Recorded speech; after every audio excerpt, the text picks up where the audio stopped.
Here's the first of maybe a few videos or a ton of videos depending where this goes. You will need a board out in front of you, or you will need to be looking at my screen slash recording, because I'm going to be using lots of coordinates like E4 and E5 here. This opening will be discussing the E4 New York style or Vienna gambit, depending on what you like to call it. I'll have a mini series on different responses, so subscribe to this video. It means the world to me if you just hit that subscribe button, or even if you click the like button. Either one is fine, and let's continue.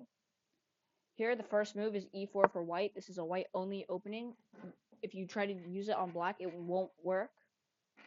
Most common response here is E5. Now, this is most common because it controls the center mostly, like that. And this is the first real move that's different from the others, because most people like to push here for some reason. It's just because just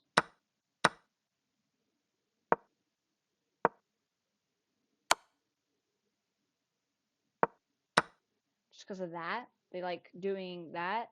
So this will be different and it will catch your opponent off guard. And then most likely the opponent will like to attack your pawn to make it so if you move your knight, you will lose the pawn. Now here in this situation, this is the first real move. We sacrifice this pawn, making it go across the side. So now we control this square. Even though the knight can go here, we can capture whatever if it's more valuable, because it's a pawn. We can lose a pawn for a higher value piece. Most likely he will capture, and we attack the knight by pushing forward. The only move he has is here.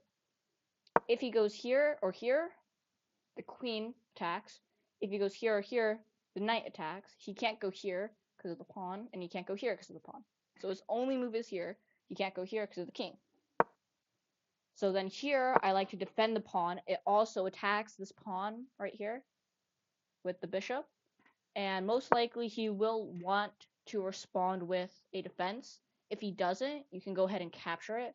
But if he does, most likely he will either go here or here. If he goes here, we'll talk about that in another video.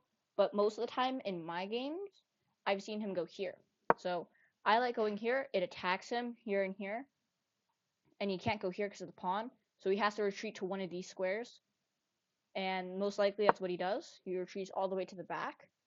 If he still like defends the pawn by going here, then we can just kick him out. So like if he goes here, we can still go here. And then he has no way out except for here, and then we just capture again. So most likely he won't do that and just go back. We capture this, and this is the best start to any game because we're controlling the center here. We have that, that, that, that, that, that, that. We are controlling the center here. So we have basically the whole center compromised.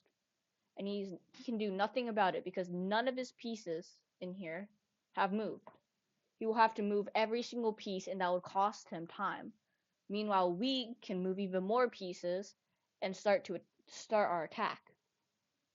Now, if you like this video, please subscribe because this will be my first video and maybe even my last depending on how this goes.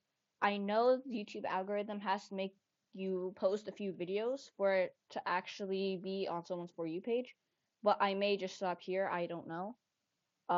But if I do good on this video, like maybe more than like 10 views or 10 likes, I will definitely continue. Um, and that's it. Have a nice day.